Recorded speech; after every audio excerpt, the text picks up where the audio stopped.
আল্লাহ রসুল বলেন, উম্মতেরা মনে রাখো, প্যারা নবী সাল্লাল্লাহু আলাইহি সাল্লাম দৈনিক 70 বার তিনি তওবা করতেন। কতবার? রসুলের কোন গুনাহ নাই, 70 বার তিনি তওবা করতেন। আর আমাদের গুনার কোন রকমের ইয়াত্তা নাই, আমরা গুনার মধ্যে তওবা করতে রাজি না। আল্লাহ পাক বলেন, ওয়াস্তাগফিরুল্লাহ ইন্নাল্লাহা গফুরুর রহিম। এ বান্দা, আমার একটা লকব আর সিফত টাইটেল আছে, আমার নাম গফুর, আমার নাম রহিম। আমি বেশি বেশি দয়া করে, আমি বেশি করে আমার বান্দাকে মাফ করি। যখন বান্দা তুমি আমার কাছে তওবা করবা, আল্লাহ করতে পারি নাই শানমতো, সেজদাটা তোমার শানমতো হয় নাই, নামাজটা তোমার শানমতো হয় নাই, তেলাওয়াতটা তোমার শানমতো হয় নাই, রোজাটা তোমার শানমতো হয় নাই, এই জন্য তুমি আমার তওবাকে কবুল করা, আমাকে মাফ করে দাও। মাওলা আমাকে শিখাইয়ে দিয়েছে, গোলাম তুই তওবা কর, আমি তোকে মাফ করে দিব। দেখছেন, রাস্তা শিখাইয়ে দিছে। ছেলে পেলে বাবার সাথে বেয়াদবি করে না অনেক সময়, ছোট বাচ্চা মার কাছে যাওয়ার পরে মা বলে, তোর বাবা যখন রাত্রে আসবে, খুব রাগ করছে, গোসা করছে, আর বাবার পায়ের কাছে যাইয়া চুপচাপ করে বলি, বাবা আমি বুঝি নাই, না বুঝি আমি ভুল করছি, আমি মাফ করে দাও। মা শিখিয়ে দিতেছে। কি বাবা, হাসে না নাই? এখনকার জমানায় এরকম ছেলে পেলে কম। এই বুড়া বুড়া লোককে জিজ্ঞেস করো, মা বাবা ওই সময় ওই জমানায় অনেক সময় রাগ করলে, ধমক করলে খানা বন্ধ করে দিছে, ঘরে যাওয়া যায় নাই। এই বিকাল বেলায় সারাদিন ঘুরে ঘুরে আইসা ঘরের পীড়ার পাশে দিয়া চুপচাপ বসে রয়েছে। মা পেরেশান, কই গেল, ওই কই কি করলো, ওর সাথে এত রাগারাগি করলেন। ছোট মানুষ ভুল করছে, না খাইয়া সারাদিন বাইরে ঘুরতেছে, সন্ধ্যার সময় আইসা ঘরের পীড়ার পাশে দিয়া চুপচাপ করে, মা দেখে যে ও এখানে বসে রয়েছে, উঠাই আইন না, হাত মুখ ধোয়। এখন মার মায়া বেশি তো, বাবা তো ঘরে নাই, আইনা হাত মুখ মোছাইয়া কিছু খাওয়াইয়া চুপচাপ ঘরের মধ্যে রাখছে। বাবা ঘরে আইসা খুব গরম, দুষ্টটা কই গেছে, আসছে কিনা? হ্যাঁ, আগে বলে নাই বাবা এরকম করে অনেক সময়, কারণ আগে যে শাসন ছিল ওই শাসন নাই তো, এখন উল্টা পাল্টা করছে। আসার পরে মা হস্তে কাপড়ে আঁচল দিয়ে ধরে নিয়ে পোলাবান মানুষ দুষ্টামি করছে, এত রাগ হলে হয় নাকি, ও মাফ করে দেন ওই পোলান, তুই কবে লাভবা, আমি আর মাফ, আমি আর করবো না দুষ্টামি। হ্যাঁ এটুকু করছে, বাস আমি কালকার থেকে মাদ্রাসায় যাবো, স্কুলে যাবো। বাবা বলে, যা যা, এত যাওয়া লাগে। কি এরকম আসিল কি ছিল না? মা বাবার কাছে এরকম মাফ চাই। আল্লাহ পাক বলে, মা শিখিয়ে দিছে, তুই বাবার কাছে মাফ চাইবি। আর এখনকার পোলাবান বাবার কাছে এর মাফ চাওয়াজের কারবার নাই, কারণ এখন পোলাবান তো হ্যান্ডসাপ পোলা, অনেক, হ্যাঁ বাবাকে অনেক কিছু উপকার করে, বাবাকে টাকা দেয়, বাবা অনেক কিছু দেয়। বাবা উল্টা কথা বলবে, আরো বাবার 3টা শুনিয়ে দিব, ঠিক না? তো বাবাকে শুনে দিবে আর অনেকগুলি কথা। বাবা আপনার রাগ করতেছেন যুবকেরা, মা বাবার সাথে নাফরমানি করবেন না কোনোদিন, খবরদার খবরদার। আমি এটা বলে গেলাম বাবা, কারণ আমরা মা বাবা হারাতো, এখন খুব কানলে কি হবে, এখন তার মা বাবা আর পাই না, আর পাবো না। দুনিয়ার মধ্যে সবকিছু পাওয়া যায়, এটা পাওয়া যায় না। হ্যাঁ, সৎ মা পাওয়া যায়, সৎ ভাই পাওয়া যায়, বাবা বিয়ে করলে একটা সৎ মা হয়, ওই ঘরে আবার সন্তানের সৎ ভাই হয়। মা বাবা পাবেন আরেকজন, এটার আর বিকল্প নাই। এই জন্য আল্লাহ পাক বলছেন কোরআন শরীফের মধ্যে, খবরদার মা বাবার সাথে যদি কেউ নাফরমানি করো, এটা কবিরা গুনাহ, কঠিন গুনাহ। কিয়ামতের ময়দানে জাহান্নাম ছাড়া তোমার আর কোনো জায়গা নাই। না তোমার নামাজ কবুল হবে, না তোমার সদকা কবুল হবে, না তোমার হজ কবুল হবে, না তোমার রোজা কবুল হবে, কিছুই কবুল হবে না। উকুকুল ওয়ালিদাইন যারা করে, মা বাবার সাথে নাফরমানি করে, যাদেরকে কষ্ট দেয়, তাদের কোনো ইবাদত আল্লাহর কাছে কবুল হবে না। খবরদার, মনে রাখবা, এটা বড় মারাত্মক একটা জায়গা, বড় সেন্সিটিভ জায়গা এটা। এখানের মধ্যে আল্লাহ পাক কোনো রেহাই নেই, কোনো রেহাই নেই। কারণ কোরআনে সরাসরি আল্লাহ পাক নির্দেশ করছেন, সরাসরি নির্দেশ করছেন যে এদের সাথে দুর্ব্যবহার করলে তার সব ইবাদত বরবাদ হয়ে যাবে। এই জন্য তাদের সাথে কোনো সময় দুর্ব্যবহার করব না। যুবক বাবাজিরা যদি এরকম কেউ করে থাকে, হাদিসের মধ্যে প্রশ্ন করছে, মা বাবার সাথে তো কিছু বেয়াদবি করে ফেলছে, বাবা তো দুনিয়াতে নাই, মাও নাই, ওগো আল্লাহ রসুল, এখন তার ক্ষমার ব্যবস্থা কি? তখন আল্লাহ রসুল বলছেন, তুমি তাদের জন্য ইবাদত করে করে কবরের সওয়াব পৌঁছাইতে থাকো, আর তাদের এই গুনাহ মাফের জন্য আল্লাহর কাছে বেশি বেশি দোয়া করতে থাকো। আল্লাহ আমার বাবাকে মাফ করে দাও, আমার মাকে মাফ করে দাও, আমি বুঝতে পারি না, ভুল করে ফেলছি, আল্লাহ মাফ করে দাও। এই সূরা ফাতিহা, সূরা ইখলাস পড়ে পড়ে সওয়াব পাঠিয়ে দিলাম, সওয়াব পাঠিয়ে দিলাম। তাদের কবরে যখন আপনার সওয়াবগুলি যাইয়া তাদের নামে কিছু দান খায়রাত করবেন, সদকা জারিয়া করবেন, তারা যখন কবরে শান্তি পাবে, তখন তাদের দিলটা শান্তি হয়ে গেলে আপনার গুনাহটা আল্লাহ মাফ করে দিবে। দুনিয়ার মধ্যে সবচেয়ে দামি জায়গাটা কোনটা এবং দুনিয়ার মধ্যে সবচেয়ে খারাপ জায়গা কোনটা? আমরা তো এখন শুনে শুনে বলতেছি, ওই সময় আল্লাহর হাবিবের কাছে এটা পরিষ্কার ছিল না। প্রশ্ন করেছেন জিবরিলের কাছে, তখন জিবরিল বলতেছেন, প্রশ্নকারীর থেকে উত্তর দেনেওয়ালা বেশি জানে না। অর্থাৎ আপনি যেরকম জানেন না, আমি জিবরিলও এই ব্যাপারে জানি না, আমি একটু আল্লাহ পাকের কাছে জিজ্ঞাসা করে আসি। জিবরিল আলাইহিস সালাম আল্লাহ পাকের কাছে যেতে সময় লাগে না, দ্রুত গতিতে চলে গেছে। হাদিসের শানে নজুলের মধ্যে লেখেন, জিবরিল আলাইহিস সালাম ওই দিন আল্লাহ পাকের এত কাছে গেছেন, বলে আমি অন্যদিন এত কাছে যেতে পারি না। তাতে বোঝা যাচ্ছে আমি যেই ব্যাপারটা নিয়ে আল্লাহ পাকের কাছে প্রশ্ন করতে যাচ্ছি, ওই ব্যাপারটা বড় একটা দামি একটা জিনিস, এই জন্য আল্লাহ আমাকে বেশি নৈকট্য দিয়েছেন, আল্লাহর অনেক নিকটে যেতে পারছি। আল্লাহ পাক বলে দিছেন, আমার বন্ধুকে যে বলে দিবা, খায়রুল বুকায়ে মাসাজিদুহা ওয়া শাররুল বুকায়ে আসওয়াকুহা। এ জিবরিল, আমার বন্ধুকে বলে দাও, দুনিয়ার মধ্যে আমার কাছে, সমস্ত মানুষের কাছে, ফেরেশতাদের কাছে সবচেয়ে দামি জায়গা হলো আল্লাহ পাকের ঘর মসজিদ, সবচেয়ে নিকৃষ্ট জায়গা হলো বাজার। সবচেয়ে নিকৃষ্ট জায়গা। এখন অনেকগুলি প্রশ্ন, বাজার এত নিকৃষ্ট জায়গা আল্লাহ পাক জানিয়ে দিলেন, অথচ তাদের শানে আল্লাহ রসুল বলছেন, আত-তাজিরুস সাদুকুল আমিন মা'আন নাবিয়্যিনা ওয়াস-সিদ্দীকিনা ওয়াশ-শুহাদা'i ওয়াস-সালিহিন। সত্যিকার ব্যবসায়ী যে হবে, সত্যিকার ব্যবসায়ী যে হবে, তার সম্পর্কে আমি রাসূল জানাই দিলাম, কিয়ামতের ময়দানে তাদের হাসর নবীন, সিদ্দিকিন, শহীদানদের সাথে হবে। এখন সত্যিকার ব্যবসায়ী যদি হয়, ব্যবসা তো বাজারই করা লাগে।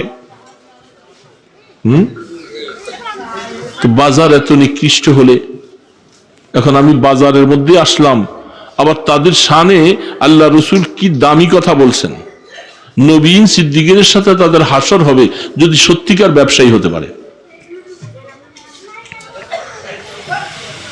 এটার মূল কারণ লিখেছেন মুহাদ্দিসিনে কেরাম,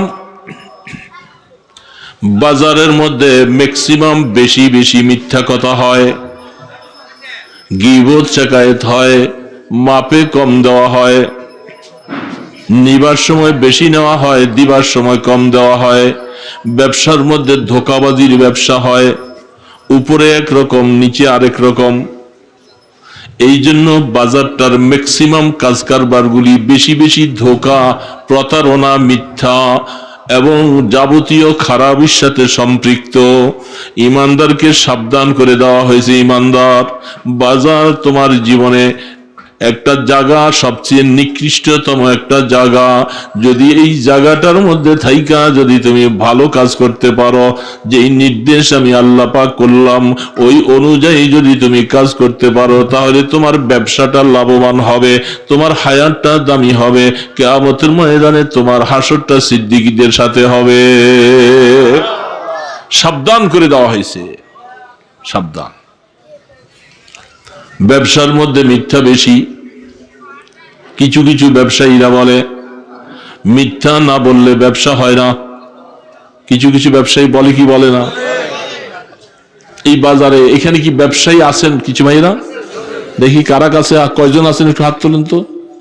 খরিদ্দার না, শুধু ব্যবসা যারা করি। আচ্ছা, আর বাকি ওলারা সব আমরা খরিদ্দার। তো তারা বলেন যে মিথ্যা কথা না বললে ব্যবসা হয় না। এটা কি সত্য না মিথ্যা? একেবারে মিথ্যা। মিথ্যা কথা কবিরা গুনাহ। এরে বাবা, মিথ্যা কথা কি? যতগুলি কবিরা গুনার লিস্টি আছে এর মধ্যে বিশেষ করে 1 নম্বরে লিখছেন শিরক, 2 নম্বরে হলো উকুকুল ওয়ালিদাইন, 3 নম্বরে কিযব, মিথ্যা। 1 নম্বরে আল্লাহর সাথে শিরিক করা, এটা সবচেয়ে বড় মিথ্যা, সবচেয়ে বড় খারাপ গুনাহ, যেটার তওবা করেও মাপ পাওয়া বড় কঠিন হালাত। 2 নম্বরে মা বাবার সাথে নাফরমানি করা, 3 নম্বরে মিথ্যা কথা বলা। তো মিথ্যা কথা বলা কবিরা গুনাহ। একটা মিথ্যা কথার জন্য যদি তওবা করে আল্লাহ পাকের কাছে মাফ করাইতে না পারি, তাহলে একটা মিথ্যা কথার জন্য কিয়ামতের ময়দানে 7000 বছর জাহান্নামে জ্বলা লাগবে। 7000 বছর, কত বড় দিন! 50 আলফ সানা। দুনিয়ার মধ্যে 1000 বছর, আখিরাতের একদিন। এরকম 7000 বছর জাহান্নামে জ্বলা লাগবে একটা কবিরা গুনাহ যদি তওবা করে মাপ নিতে না পারি। এই জন্য ইমানদারেরা এই ব্যবসার মধ্যে আইসা মিথ্যা কথাও বলি, গীবত করি। গীবত বুঝেন? গীবত মানে ঘি আর ভাত। আমি মাঝে মধ্যে অনেক সময় বলে থাকি, ঘি আর ভাত একসাথে মিলাইয়া খাইতে যেমন মজা, গীবতটাও ওরকম মজা। গরম ভাত দিয়া ঘি দিয়া খাইতে কি মজা লাগে কি লাগে না? খাইছেন না কোনোদিন? অনেক মজা। গীবতটাও খুব মজা, কারণ 4-5 জন বসে বসে চা খায়, দোকানে বেচা কিনা নাই, কাস্টমার নাই, যত রকমের আজে বাজে কার কোথায় কোন ত্রুটি দোষ কি আছে, কে কোন দিন কি করছে, কেমনে বসছে, কেমনে শুইছে, কি করতেছে, তার সমস্ত দোষগুলি এখানে বসে বসে আলোচনা হয়। আপনাদের এদিকে হয় কি হয় না? এরকম আছে না নাই? আল্লাহ রসুল বলছেন, কোরআনে আয়াতের মধ্যে বলছেন, গীবতের গুনাহ যতক্ষণ পর্যন্ত যার গীবত করছো সে মাফ না করবে, আমি আল্লাহ মাফ করব না।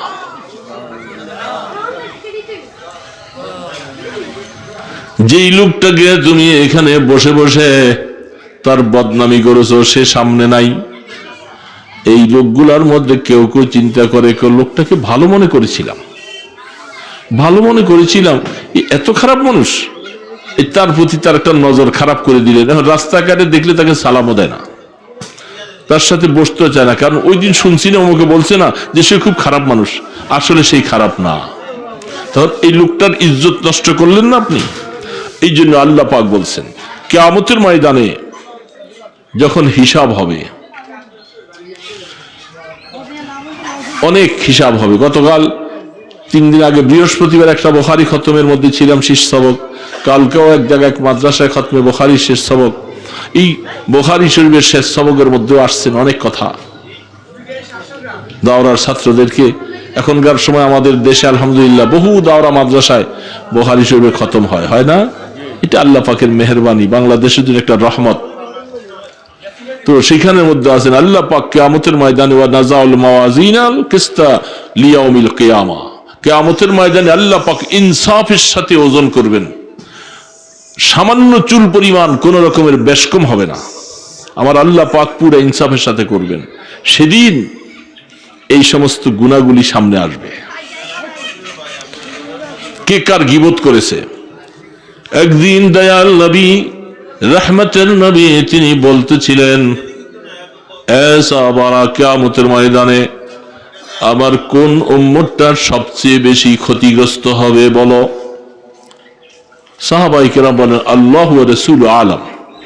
সবকিছু বলেন আল্লাহ এবং তার রাসূলই ভালো জানেন, আমরা জানি না। তখন রাসূল বলছেন, কিয়ামতের ময়দানে আমার ওই উম্মত বিশাল নেকের বোঝা নিয়ে আসবে, টাল হয়ে যাবে নেকের বোঝা, এত নেক নামাজ, রোজা, হজ, যাকাত, তাসবিহ, তাহলিল, দান ও খায়রাত, তেলাওয়াত, তাহাজ্জুদ, কত সওয়াব নিয়ে আসবে। আসার পরে সে তো মনে খুব খুশি, ময়দানে হাসরে আমি তো জান্নাতে ইনশাআল্লাহ, এত নেক, জান্নাতে চলেই যাব। এমনি সময় আল্লাহ রসুল বলেন কিছু পাওনাদার তারা দুনিয়ার মধ্যে থেকে এই লোকের কাছে পাবে। কিভাবে পাবে? ব্যবসার সিস্টেমে পাবে, মিরাসের সম্পত্তির মধ্যে পাবে, বেচা কিনার মধ্যে কম বেশি করছে সেই হিসাবে পাবে, তার গীবত করেছে সেই হিসাবে পাবে, অন্যায়ভাবে তাকে একটা থাপ্পড় দিয়েছে সেই হিসাবে পাবে। ওয়াকাদ শাতামা হাযা ওয়া কাযাফা হাযা আলা কাযা আলা কাযা। আল্লাহ রাসূল বলেন ওই সময় বহু পাওনাদার গুলি আইসা বলবেন, আল্লাহ এই লোকটা অন্যায়ভাবে আমার দোকানে বেচা কেনার সময় আমি তাকে সঠিকভাবে চাইছিলাম, সে মাফে আমাকে কম দিয়ে আমাকে ঠগাইছে। ঠগায় নাই? এরকম মানুষ আছে না নাই? সে জানে, বিক্রেতা জানে যে আমি ইচ্ছা করে তাকে ঠকাইতেছি, তার হক নষ্ট হয়েছে। 2 নম্বরে দেখা যায় বহুত পাওনাদার মিরাসের সম্পত্তি, বোনের হক নষ্ট করেছে, ভাইয়ের হক নষ্ট করেছে। কোরআন নিজে একতরফা প্রলোভন দিয়া জাল দলিল বানাইয়া মা বোনদেরকে ভাইদেরকে ঠগাইছে। এরকম মানুষ আপনাদের দেশে নাই? বোনেরা বাবার হক পাবে তো? আপনারা বলেন না পাবে তো? এখন অনেক ভাইয়েরা বাবা মারা যাওয়ার পরে বোনের হক দেয় নাই, বোন হক দুনিয়াতে নিতে পারে নাই। কিয়ামতের ময়দানে আল্লাহ পাকের সামনে দাঁড়িয়ে যাবে যে দুনিয়ার মধ্যে আমার ভাই আমার হকটা দেয় নাই, বোনের থেকে দুনিয়ার মধ্যে মাপ নেওয়ারও সুযোগ হয় নাই। একজন মানুষের গীবত করে করে তাকে সমাজের মধ্যে আপনি একেবারে তিক্ত করে ফেলছেন, মানুষের কাছে অবহেলিত বানাই দিয়েছেন। এই লোকটা বলে আমি সমাজে এখন বাইর হতে পারি না, লজ্জা লাগে, কে আমার এই বদনামি গুলি করে করে আমাকে একেবারে তুচ্ছ করে ফেলছে। আল্লাহ আমি আপনার কাছে ইনসাফ চাই। রাস্তায় চলতেছিলেন, সামান্য কথায় এই লোকটা অপরাধী তত নয়, কথা দিয়ে একটা বলছে, আপনার ক্ষমতার দাপড়ে 2টা থাপ্পড় দিয়ে তার গালটাকে ফাটাইয়ে দিলেন। রিক্সাওয়ালা ভাড়াটা একটু হয়তো বেশি চাইছে, ভাড়াটা দিতে যাইয়া কথা কাটাকাটি করে আসাকে 2-3টা থাপ্পড় মারিয়া দিলেন। আছে কি না এরকম? এমনি ভাবে জমিনের মধ্যে যেই হকগুলি পাওনা হবে কিয়ামতের ময়দানে তারা যখন আসবে, আল্লাহ পাক বলে ইনসাফের সাথে এই গীবতের বিনিময়ে কতটুকু নেক কাটা যাবে, মিরাসের সম্পত্তির কারণে কতটুকু নেক কাটা যাবে, মাফে কম দেওয়ার কারণে কতটুকু কাটা যাবে, একটা একটা করে এইভাবে করে যখন কাটা যাতে শুরু করবে তখন তার আমলনামার থেকে এইভাবে কর্তন হতে হতে সমস্ত নেকগুলি যখন চলে যাবে তখন দেখা যাবে এখনো বহুত পাওনাদার বাকি। যখন পাওনাদারগুলি বাকি রয়েছে আল্লাহ রসুল বলতেছে ওই সময় ওই পাওনাদারের লোকটা সে তার গুনাহগুলি তার আমলনামার মধ্যে আসবে। এখন তো আর নেক নাই, এত বড় বড় নেকের বোঝা নিয়ে আসার পরে আমার এই উম্মতটা এখন জাহান্নামী হয়ে যাবে, তার নেক নিয়ে আরেকজন জান্নাতওয়ালা হয়ে যাবে। এই জন্য আল্লাহ রসুল বলেন আমার ওই উম্মতের মতো এত অভাবগ্রস্ত উম্মত কিয়ামতের ময়দানে আর কেউ হবে না যে নেকের বোঝা নিয়ে আসার পরেও সে জাহান্নামী হয়ে যাবে, কারণ পাওনাদারের হক আদায় করে আসে নাই। মাসালার বড় জটিল না? জটিল না রে বাবা, অনেক সওয়াব মনে করতো খেয়াল আমি তো জান্নাতি হবই, কিন্তু এত পাওনাদার যে আমার কাছে আছে। এই জন্য আল্লাহ রসুল বলেন উম্মত খুব সাবধান, মৌতের আগে এই পাওনাদার গুলাকে ডাইকা তার দুয়ারে যাইয়া হাতে পায়ে ধরে হোক যেমনে হোক তার থেকে মাপ নেওয়ার জন্য চেষ্টা করবা। মাপ না নিয়ে যদি কবরে আসো আমি ইনসাফওয়ালা মাওলা, আমি ওজন করব ইনসাফের সাথে, একটা চুল পরিমাণ কারো হক নষ্ট করব না। সেদিন তুমি এত নেকের বোঝা নেওয়ার পরও জাহান্নামী হয়ে যাইবা। তাহলে কঠিন মাসালা। এই জন্য বাজারের মধ্যে এই সমস্ত কার্যকলাপগুলি বেশি হয়, হয় কি হয় না? ধান বাজার, পাটের বাজার, গমের বাজার, আটার বাজার, চিনির বাজার, বিভিন্ন রকমের দোকানে বিক্রেতা জানে ভিতরে একটা খারাপ মাল আছে, উপরে কিছু ভালো মাল দিয়া বস্তার উপরে ভালো দেখায়। কি আছে না নাই বাবা? রাসূল করিম সাল্লাল্লাহু আলাইহি ওয়াসাল্লাম বাজারের ভিতর দিয়ে আল্লাহ রাসূল যাইতেছিলেন রহমতে দো আলম। খেজুর আরব দেশে ওই সময় বেচা কিনা বেশি হয়। সাহাবারা সাথে আছেন, দোকানদারের খেজুরের বস্তার মধ্যে আল্লাহ রাসূল হাতটা ঢুকাই দিছে। কি ব্যাপার? হাত ঢুকাই দিয়ে দেখে ভিতরের অংশের মধ্যে ভিজা ভিজা লাগে, উপরের মধ্যে শুকনা খেজুরগুলি। আল্লাহ রাসূল বললেন, সাহাবী তুমি কেমন করে এই কাজটা করলা? তোমার খেজুরের উপরের মধ্যে শুকনা, ভিতরের মধ্যে ভিজা। মাপতে যখন যাইবা বস্তাটা, তখন ভিজা জিনিসটা ওজনে বেশি হবে, হবে না? তখন রাসূল বললেন, মান গাশা ফালাইসা মিন্না। সাহাবী মনে রাখো, যারা মানুষকে এইভাবে ধোঁকা দেয়, ব্যবসা করতে যায় আর ধোঁকা দেয়, এরা আমার উম্মতের মধ্যে নাই। রাসূলের উম্মত হতে না পারলে তোমার মাপ পাওয়া বড় কঠিন হবে। এরকম ধোঁকা বাজারে আছে না নাই? মাপতে যাইয়া পাল্লাটা আল্লাহ পাক বলতেছে, ওয়াইলুল লিল মুতাফফিফিন আল্লাযীনা ইযা তালু আলান নাসি ইস্তাওফুন ওয়া ইযা কালুহুম আও ওয়াজানুহুম ইউখসিরুন। আল্লাহ পাক বলেন, ওই ওয়াইল জাহান্নাম, ওই দুজক তাদের জন্য এ রাসূল জানিয়ে দেন। কি? তারা যখন কোন জিনিস খরিদ করে আনে, আনবার সময় বেশি করে আনে, মানুষকে দিবার সময় তারা কম করে দেয়, মাপের মধ্যে বেশ কম করে, জানিয়ে দেন তাদের জন্য জাহান্নামে অয়েল জাহান্নামটা আমি তৈরি করে রাখছি। বলে নাউজুবিল্লাহ। এগুলি সব বাজারে হয় কি হয় না? এই জন্য বাজার বহুত বড় খারাপ জায়গা। আল্লাহ রাসূল বলছেন, যদি বাজার থেকে তুমি বাঁচতে পারো, মুসিবত থেকে, সমস্যার থেকে, মিথ্যা করার থেকে, পরের হক নষ্ট করার থেকে, ধোঁকাবাজি থেকে যদি বাঁচতে পারো, তোমার জন্য ওই পুরস্কার। আত-তাজিরুস সাদুকুল আমিন, সত্যিকার ব্যবসায়ী যদি হয়ে যাও, কিয়ামতের ময়দানে হাসরটা নবীন সিদ্দিকীনদের সাথে হবে। এখন সত্যিকার ব্যবসায়ী হতে না পারলে মুসিবত। 3 নম্বর কারণ বাজার খারাপ। বাজারের ব্যবসা বাণিজ্য করতে দেয়া আল্লাহ পাকের হুকুম, নামাজ বহু বরবাদ হয়। হয় কি হয় না? বেচা কিনার খুব ব্যস্ত লাগছে, কাস্টমারে খুব ভিড়। আসরের নামাজের সময়, মাগরিবের নামাজের সময়, এই সময় কাস্টমার ভিড় বেশি। ঠিক না বে ঠিক? কারণ সবাই এখন বিকাল বেলা বাড়িতে চলে যাবে। ভাই আমাকে তাড়াতাড়ি দাও, আমাকে তাড়াতাড়ি দাও, আমাকে তাড়াতাড়ি দাও, হ্যাঁ আমি জলদি যাও, আমার বাড়ি দূরে। অনেক ভিড়, কাস্টমার বেশি দেখে খুশি। বিক্রেতা কাস্টমার বেশি দেখে খুশি নাকি না বেজার?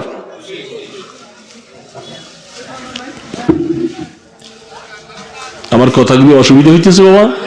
আসলে সফর করে আসছি তো, খুব লম্বা সফর করে আইসেই তাড়াতাড়ি এখানে সময়, কুমিল্লা ক্যান্টনমেন্ট এখানে একটা জাম লেগে গেছে। এই জামে প্রায় আধা ঘন্টা সময় চলে গেছে, নয়তো আরো আধা ঘন্টা আগে আসতে পারতাম। রাস্তাঘাটের জ্যাম যে এখন ইমানদারের হায়াত চলতে থাকে, কোনো কাজ নেই। ঠিক না? দামি দামি হায়াতটা এখন জ্যামে কাটায় না, 2 ঘন্টা 3 ঘন্টা সময় কাটিয়ে যায়। এই জন্য ওই সময় গাড়িতে বসে বসে আল্লাহ পাকের তাসবিহ পাঠ করবো তো ইনশাআল্লাহ, দুরূদ শরীফ পড়বো, জিকির করবো, সুবহানাল্লাহ তাসবিহ পাঠ করবো, তাহলে আমার হায়াতটা কমপক্ষে কিছু কাজে লাগবে। এখন নামাজের সময় কাস্টমার অনেক বেশি। এখন এই সময় বিক্রেতার তো খুব আগ্রহ, কাস্টমার যত বেশি হয় দিল খুশি, মাল যত সেল হবে ব্যবসা তত ভালো হবে। এই জন্য ভালো কথা, বিক্রেতা সবসময় খেয়াল রাখে। আল্লাহু আকবার। আল্লাহ পাক বলতেছে, হাফিজু আলাস সালাওয়াতি ওয়াস সালাতিল ওয়ুস্তা ওয়াকুমু লিল্লাহি কানিতিন। এ আমার বান্দা বান্দি, 5 ওয়াক্ত নামাজের হেফাজত করো, বিশেষ করে আসরের নামাজ। সুবহানাল্লাহ। বিশেষ করে কোটেশন দিয়া, কোট দিয়ে আল্লাহ পাক বলছেন 5 ওয়াক্ত নামাজের হেফাজত করো, বিশেষ করে সালাতুল ওয়াস্তা। ওয়াস্তা মানে আসরের নামাজ। আসরের নামাজের ব্যাপারে খুব সাবধান থাকো।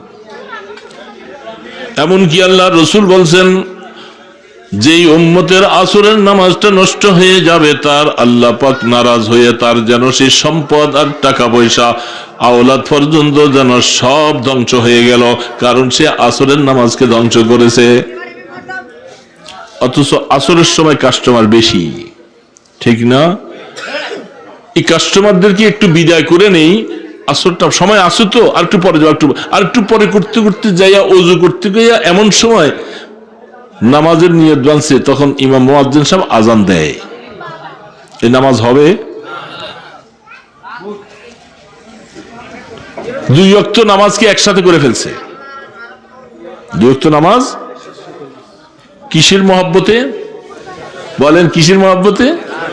ব্যবসার মহব্বত। এই জন্য আল্লাহ পাক বলতেছেন, বান্দা এ জিবরিল, আমি আল্লাহ পাকের কাছ থেকে জেনে আসছি দুনিয়ার মধ্যে সবচেয়ে নিকৃষ্ট জায়গা বাজার। এই সমস্ত কারণগুলি বাজারে বেশি হয়। বেচা কেনার মধ্যে কম হয়, ধোঁকাবাজি হয়, সবকিছু হয়, মিথ্যা কথা বলা হয়, গীবত শেখায়ত হয়, মাপে কম দেওয়া হয়, ওজনে কম দেওয়া হয়। মানুষকে কি করে সে বেশি বেশি করে ঠকাবে, আর সে বেশি বেশি করে লাভ করবে, এবং মালগুলাকে রাইখা রাইখা, যেটা এখন বাংলাদেশে সব জায়গায় চলছে, রাখি মাল, যেগুলি নিয়ে কোরআন এবং হাদিসে লম্বা লম্বা তকরির আছে, বাজারের মধ্যে মালটা উঠতে দেয় না। ওই রাস্তার মধ্যে বসে থাকে, মানুষেরা যে মালটা নিয়ে আসতে চায়, সে বাজারে আসার আগেই রাস্তার থেকে কম দাম দিয়ে খরিদ করে। আছে না নাই? সুপারি, পাট, ধান, বিভিন্ন অবস্থা। বাজারে উঠলে মাল বেশি হয়ে গেলে কাস্টমাররা চাহিদা মতো নিতে পারবে, আর ওই ব্যবসায়ী চিন্তা করছে বাজারে উঠার আগে আমি রাস্তার থেকেই খরিদ করে ফেলবো। ওই বেচারা সেখান থেকে বিক্রি করে ফেলছে, আর এ খরিদ করছে। বাজারে আইসে ওই মালটাকে সে ডবল রিডবল দাম দিয়ে বেছে, ঠিক না? আরেক দলের মাল আছে, রাখি মাল কতটুক পর্যন্ত রাখা যাবে, শরীয়তের মাসালা আছে।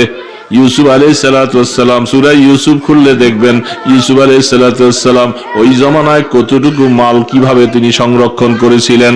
ঠিক অসৎ ব্যবসায়ীরা আমাদের দেশে এরকম আছে, মাল থাকার পরও নাই, গোডাউনের মধ্যে নাই, অথচ মাল 2 মাস 6 মাস আগে গোডাউনের মধ্যে এইভাবে করে সংরক্ষণ করে রাখছে। দাম বাড়তে বাড়তে বাড়তে বাড়তে মানুষের কিনার ক্ষমতার বাহিরে যখন হয়, তখন আস্তে আস্তে করে মাল বিক্রি হয়। কিরে বাবা, আছে না নাই?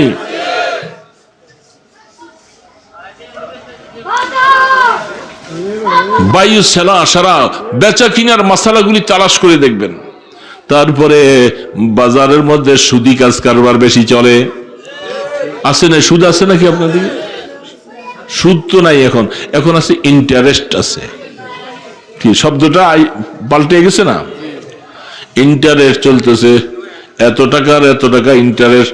বহু বাজারের মধ্যে বহু রকমের ক্ষুদ্র ব্যবসায়ীদের কাছে বিভিন্ন রকমের ক্রেডিটাস, আশা, আরো কি কি জানি, গ্রামীণ ব্যাংকের বিভিন্ন রকমের অবস্থায় আছে। তারা এসে আপনাকে খুব খুশি হইয়া 1 লাখ টাকা পুঁজি দিয়ে গেছে, আপনি এটা দিয়ে ব্যবসা করতেছেন, আর সে মাসে মাসে এসে আপনার থেকে লাভ নিয়ে যায়, আপনি খুব খুশি, আনন্দ। কি আছে না নাই আপনাদের দিয়ে? সুদ কি শরীয়তে হালাল না হারাম?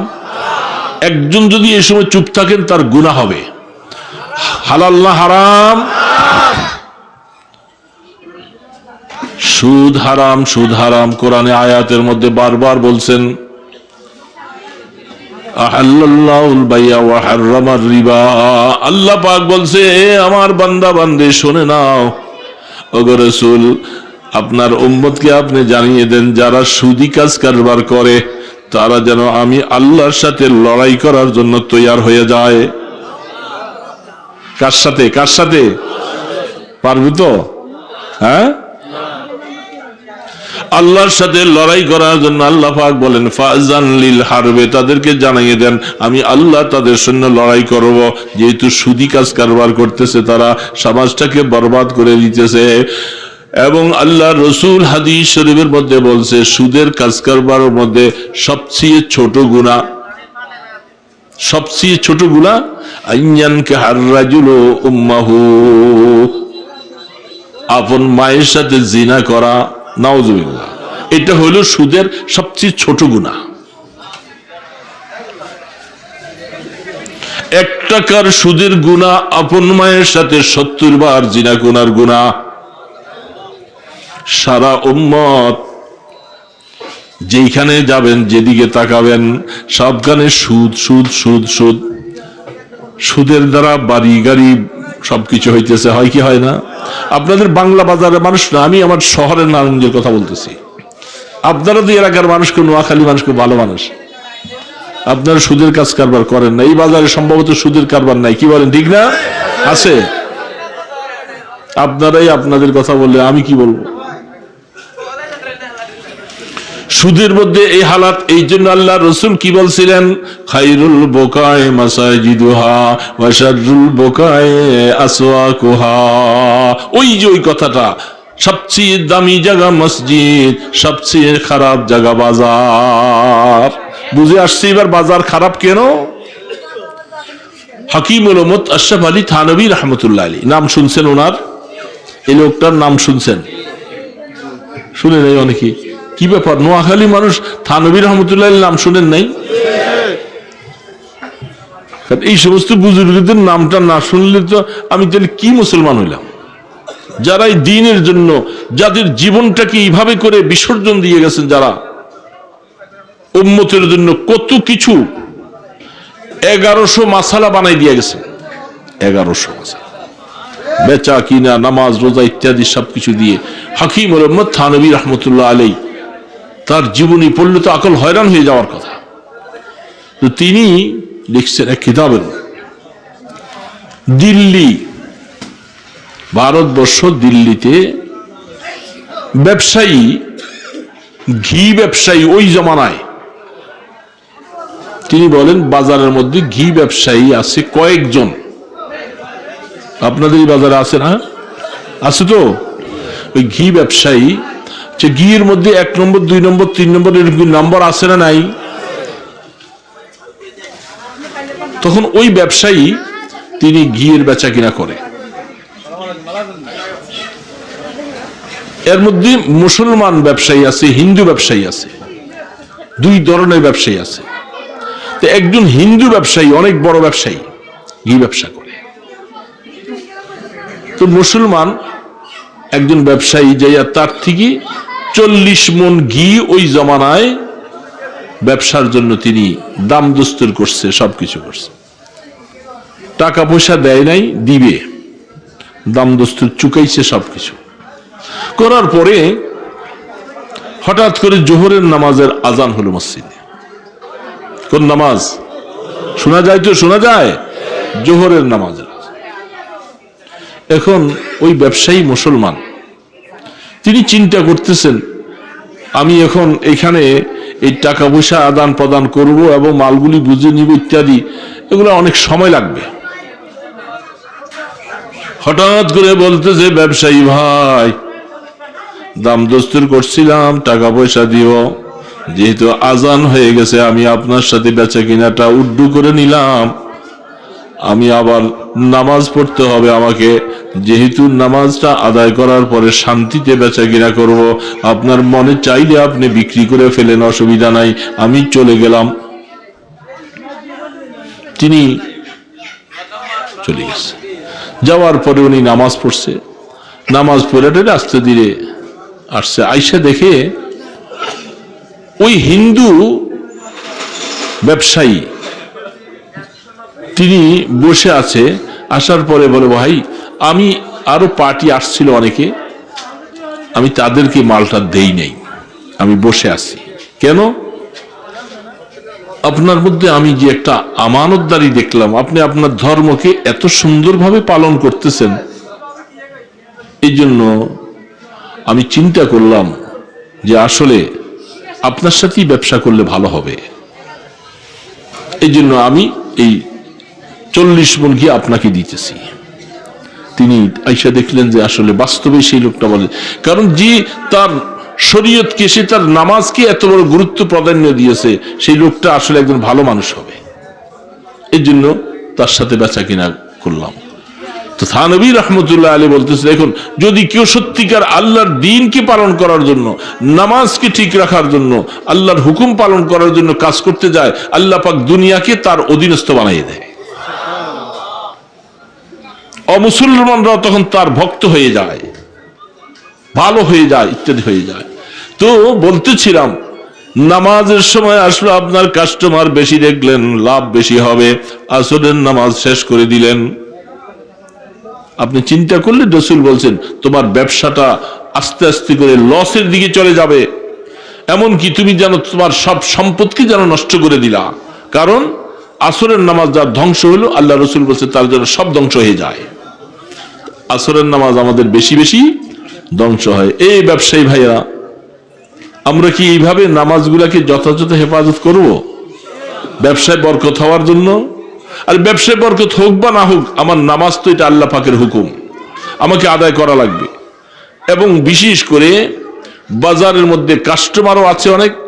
একটা বাজারের মধ্যে, আপনাদের এটা মসজিদ বাজারের, আরো কোন মসজিদ আশেপাশে আছে, আপনি দেখবেন মাগরিবে আসরে মুসল্লি যা হয়, বাজারের মধ্যে কি মানুষের থেকে আরো বেশি থাকে না কম থাকে? এই সমস্ত মানুষগুলি যে মসজিদে যায়, তাহলে মসজিদে এরকম 3টাও জায়গা হবে না, ঠিক না? কিন্তু কাস্টমারও এবং খরিদ্দারও নামাজ সবাই পড়তে যায় না। সবাই নামাজ কি করতেছে? বেচা কিনা, বাজার করতেছে, বাড়িতে যাবে, তাড়াতাড়ি যাবে। আল্লাহ পাক বলতেছে, ইন্নামা আমওয়ালুকুম ওয়া আওলাদুকুম ফিতনা।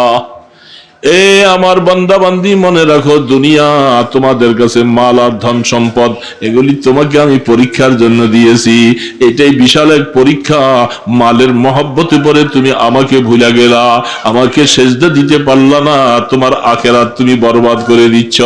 ওয়ামা তুকাদ্দিমু লিআনফুসিকুম মিন খাইরিন তাজিদুহু ইনদাল্লাহ।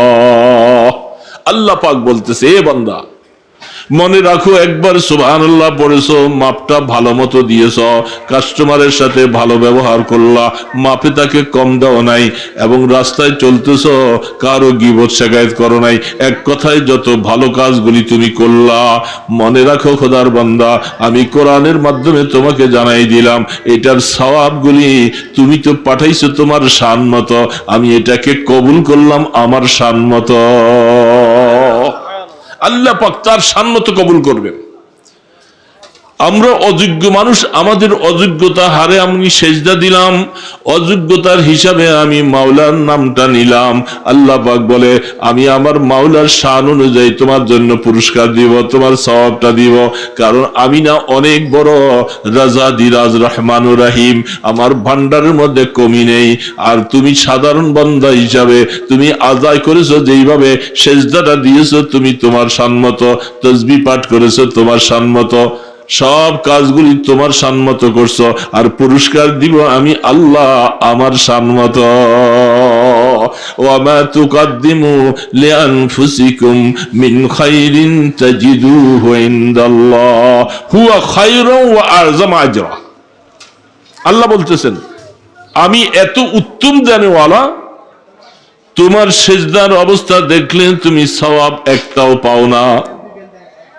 আমি আল্লাহ দেখলাম গোলাম সে এর থেকে ভালো করে আর পারে নাই, এইটাও যদি বরবাদ হয়ে যায়, কিয়ামতের ময়দানে আমার কাছে কি নিয়ে আসবে, কি পাবে?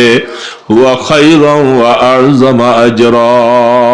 আমি আল্লাহ তোমার থেকে এটা আইনা আমার গোডাউনের মধ্যে রাইখা এমন ভাবে এটাকে বাড়াইতে থাকবো, বাড়াইতে বাড়াইতে বাড়াইতে বাড়াইতে কিয়ামতের ময়দানে আইসা দেখবা তুমি সেজদা দিছো একটা, এটাকে আমি আল্লাহ কবুল করে বাড়াই ফেলছি 70 গুণ। এই জন্য ইমানদার ভাইরা, হুয়া খায়রান ওয়া আ'যামা আজরা। তারপরে আল্লাহ পাক বলতেছে আস্তাগফিরুল্লাহ, এ বান্দা ইবাদত করতে যায় আর শান মতো পারো নাই, ভুল ত্রুটি হয় কি হয় না বাবা? কি সুন্দর আল্লাহ পাক দেখেন আমাদেরকে কি আশ্বাসের বাণী শুনাইছেন, এ গোলাম তোর ভুল হয়, তুই অহংকারী হইয়া বসে থাকিস না, বরং যে ভুল হইছে এটা স্বীকার করে বলো আল্লাহ তুমি যেমনি বলছিলাম আমি ওইভাবে সেজদা দিতে পারি নাই, যেইভাবে বলছিল আল্লাহ ওইভাবে আমি তাসবিহটা পড়তে পারি নাই, এই যে রমজান মাস আসতেছে তোমার শান মতো রোজাটা হয় নাই, আমি আল্লাহর কাছে তওবা করতে থাকো, গুনাহ মাফ চাও এবং এই ইবাদতগুলি আমার কাছে গ্রহণ করার জন্য চেষ্টা করো। ওয়াস্তাগফিরুল্লাহ, তোমার এই গুনার ব্যাপারে আমার কাছে তওবা করো, মাফ চাও। এই জন্য আল্লাহর রাসূল বলেন উম্মতেরা মনে রাখো, প্যারা নবী সাল্লাল্লাহু আলাইহি সাল্লাম দৈনিক 70 বার তিনি তওবা করতেন। কতবার? রাসূলের কোনো গুনাহ নাই, 70 বার তিনি তওবা করতেন। আর আমাদের গুনার কোন রকমের ইয়াত্তা নাই, আমরা গুনার মধ্যে তওবা করতে রাজি না। আল্লাহ পাক বলেন ওয়াস্তাগফিরুল্লাহ ইন্নাল্লাহা গফুরুর রহিম। এ বান্দা আমার একটা লকব আর সিফত টাইটেল আছে, আমার নাম গফুর, আমার নাম রহিম। আমি বেশি বেশি দয়া করে, আমি বেশি করে আমার বান্দাকে মাফ করি। যখন বান্দা তুমি আমার কাছে তওবা করবা, আল্লাহ করতে পারি নাই শানমতো, সেজদাটা তোমার শানমতো হয় নাই, নামাজটা তোমার শানমতো হয় নাই, তেলাওয়াতটা তোমার শানমতো হয় নাই, রোজাটা তোমার শানমতো হয় নাই, এই জন্য তুমি আমার তওবাকে কবুল করা, আমাকে মাফ করে দাও। মাওলা আমাকে শিখাইয়ে দিয়েছে গোলাম তুই তওবা কর, আমি তোকে মাফ করে দিব। দেখছেন রাস্তা শিখাইয়ে দিছে। ছেলে পেলে বাবার সাথে বেয়াদবি করে না অনেক সময়, ছোট বাচ্চা মার কাছে যাওয়ার পরে মা বলে তোর বাবা যখন রাত্রে আসবে, খুব রাগ করছে, গোসা করছে, আর বাবার পায়ের কাছে যাইয়া চুপচাপ করে বলি বাবা আমি বুঝি নাই, না বুঝি আমি ভুল করছি, আমি মাফ করে দাও। মা শিখিয়ে দিতেছে। কি বাবা হাসে না নাই? এখনকার জমানায় এরকম ছেলে পেলে কম। এই বুড়া বুড়া লোকগুলো জিজ্ঞেস করো, মা বাবা ওই সময় ওই জমানায় অনেক সময় রাগ করলে ধমক করলে খানা বন্ধ করে দিছে, ঘরে যাওয়া যায় নাই।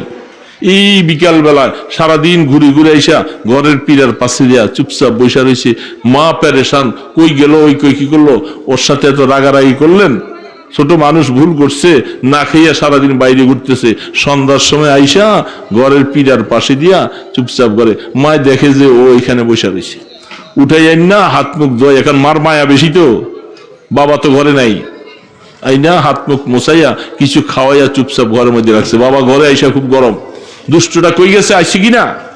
হ্যাঁ আগে বলে নাই বাবা এরকম করে অনেক সময়, কারণ আগে যে শাসন ছিল ওই শাসন নাই তো, এখন উল্টা পাল্টা করছে। আসার পরে মা আসতে কাপড়ে আসল দিয়ে ধরে নিয়ে পোলাবান মানুষ দুষ্টামি করছে, এত রাগ হলে হয় নাকি, ও মাফ করে দেন ওই পোলান, তুই কবে লাভবা, আমি আর মাফ আমি আর করবো না দুষ্টামি, হ্যাঁ এটুকু করছে বাস, আমি কালকের থেকে মাদ্রাসায় যাবো, স্কুলে যাবো। বাবা বলে যা যা, এত যাওয়া লাগেনি। কি এরকম আসিল কি ছিল না? মা বাবার কাছে এরকম মাফ চাই। আল্লাহ পাক বলে মা শিখিয়ে দিছে, তুই বাবার কাছে মাফ চাইনি। আর এখনকার পোলাবান বাবা বাবার কাছে এর মাফ চাওয়াজের কারবার নাই, কারণ এখন পোলাবান তো হ্যান্ডসাপ পোলা অনেক, হ্যাঁ বাবাকে অনেক কিছু উপকার করে, বাবাকে টাকা দেয়, বাবা অনেক কিছু দেয়, বাবা উল্টা কথা বলবে আর বাবার 3টা শুনিয়ে দিব, ঠিক না? কয়টা বাজে? তো বাবাকে শুনিয়ে দিবে আর অনেকগুলি কথা। বাবা আপনার রাগ করতেছেন যুবকেরা, মা বাবার সাথে নাফরমানি করবেন না কোনোদিন, খবরদার খবরদার। আমি এটা বলে গেলাম বাবা, কারণ আমরা মা বাবা হারা তো, এখন খুব কানলে কি হবে, এখন তার মা বাবা আর পাই না, আর পাবো না। দুনিয়ার মধ্যে সবকিছু পাওয়া যায়, এটা পাওয়া যায় না। হ্যাঁ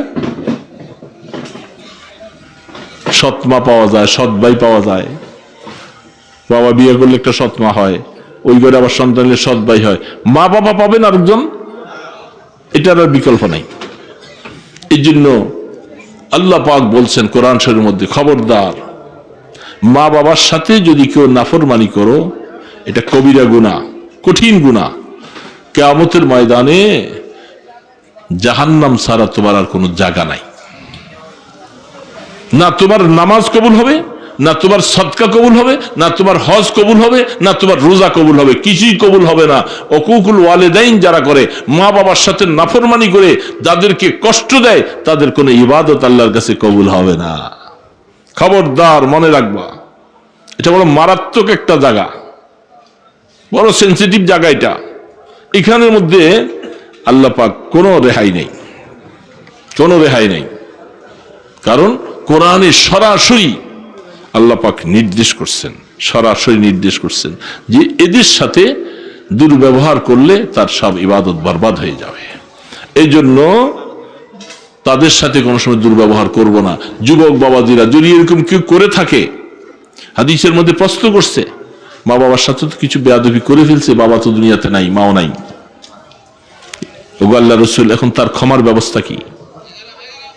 তখন আল্লাহ রসুল বলছেন, তুমি তাদের জন্য ইবাদত করে করে কবরে সওয়াব পৌঁছাইতে থাকো, আর তাদের এই গুনাহ মাফের জন্য আল্লাহর কাছে বেশি বেশি দোয়া করতে থাকো। আল্লাহ আমার বাবাকে মাফ করে দাও, আমার মাকে মাফ করে দাও, আমি বুঝতে পারি না, ভুল করে ফেলছি, আল্লাহ মাফ করে দাও। এই সূরা ফাতিহা, সূরা ইখলাস পড়ে পড়ে সওয়াব পাঠিয়ে দিলাম, সওয়াব পাঠিয়ে দিলাম। তাদের কবরে যখন আপনার সওয়াবগুলি যাইয়া তাদের নামে কিছু দান খায়রাত করবেন, সদকা জারিয়া করবেন, তারা যখন কবরে শান্তি পাবে, তখন তাদের দিলটা শান্তি হয়ে গেলে আপনার গুনাহটা আল্লাহ মাফ করে দিবে। এছাড়া ভিন্ন কোনো পুঁজি নাই, কোনো অবস্থা নাই। আর যাদের মা বাবা বেঁচে আছে, বেয়াদবি করছো মা বাবার সাথে, আজকা যাইয়া চোখের পানি মা বাবার পায়ের মধ্যে ফালাইয়া বুকটা ভিজাইয়া যদি তার থেকে মাফ লইতে না পারো, তুমি মনে রাখবো, আমি বলে গেলাম, কোরআন এবং হাদিসের দলিল দ্বারা তোমার জীবনের সমস্ত নামাজ বরবাদ, বরবাদ, একটাও আল্লাহর কাছে কবুল হবে না, কোনো ইবাদত আল্লাহ পাক নিবে না। কঠিন তম মাসালা। এই জন্য মনে রাখবো, এরকম কোনো বাবাজি যদি থাকি, ভুল সংশোধন হওয়ার চেষ্টা করো মা বাবার সাথে। এবং হাদিসের মধ্যে আল্লাহ রসুল বলেন, তারা যদি একটু আমাকে ধমক দেয়, আল্লাহ রসুল বলেন, ধমক দোকার যত কিছু বলুক, তুমি তোমার মা বাবার সাথে চোখ রাঙ্গা করে কথা বলার অধিকার আল্লাহ তোমাকে দেয় নেই। খবরদার, কঠিন মাসালা। এই জন্য আমরা চেষ্টা করব